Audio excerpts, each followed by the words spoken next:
cricket. Cricket was my game, and I used to coach juniors. And in Canada, there are a lot of immigrant young kids. Ali Haq, young man, 13, 14 years old, very tall, but this is an age where children, sometimes their arms and the legs grow too much and they haven't fully grown into it and into their body yet. And he was just fresh from Pakistan here. And I used to coach juniors, so there always would be one person in the nets or doing the batting, and I could correct them. And then I would always have the next batsman standing right next to me. I felt like I needed to say something good to Ali Haq because I know that he was fresh in this country. And Ali Haq was a very stylish batsman, even though he was 13, 14 at that age. But he was very stylish, and I could tell. And I told him, I said, Ali, I want you to know that I am your fan. I just want you to know that I am your fan. Ali did not know what to say, and he never said anything. I was worried that he didn't even hear me. About 10 years went by. Ali grew up to be a very fine cricketer. And he played on my team after 10 years, and we played a tournament, and we won. And there was a big dollar prize. That was the first prize, and all the team decided to go out for a nice dinner, and everybody's telling different tales. So there's 10, 11, 12 guys around the table. Everybody goes around saying something.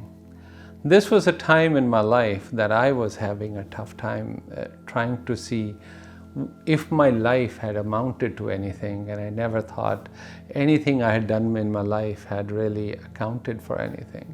On that day, when I needed to hear, 10 years after the first day that it happened, Ali got up in front of everybody and he goes, I want to say something about Dave.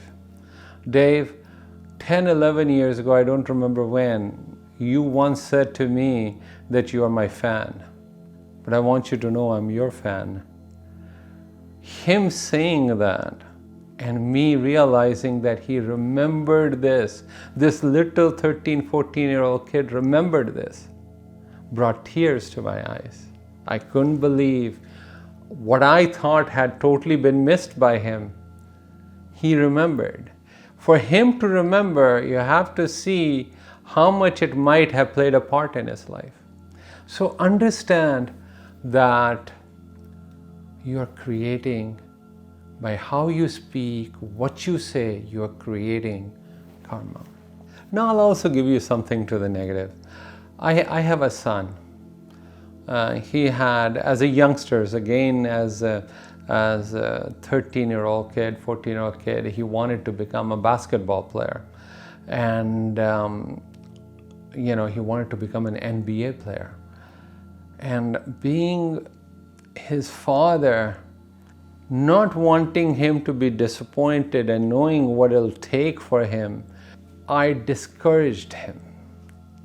Not the best thing for me to do.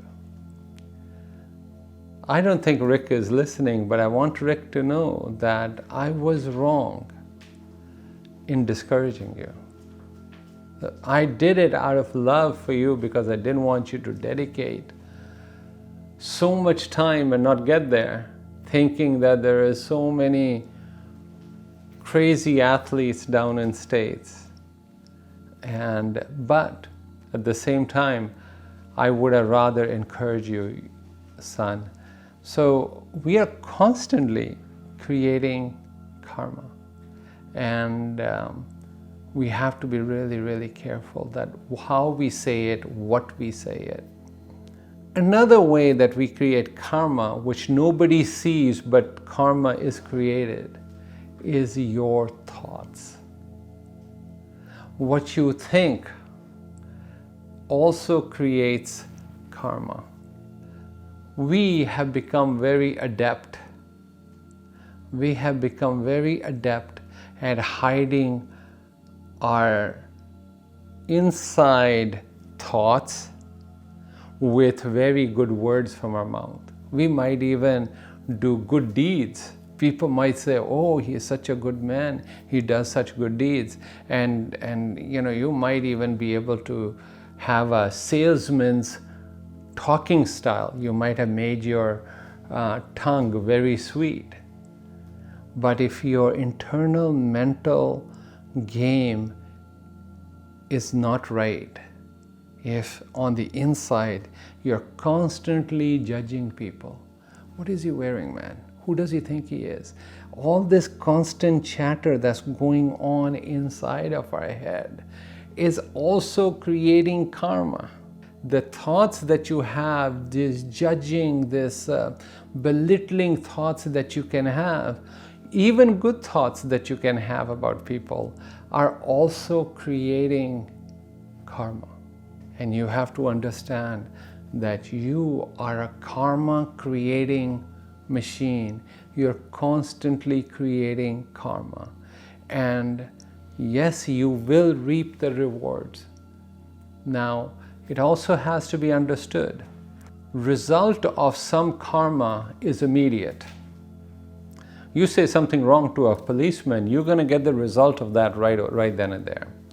You do something, let's say, you decide that you're going to kick this person. That other person will decide to kick you back, maybe double. You might do it 3 times and they might do it 4 times. Some rewards of your karma are immediate. But also understand that some karma has to ripen first. It looks like you got away by doing something negative or whatever. Or even some people think that they've gotten away with murder.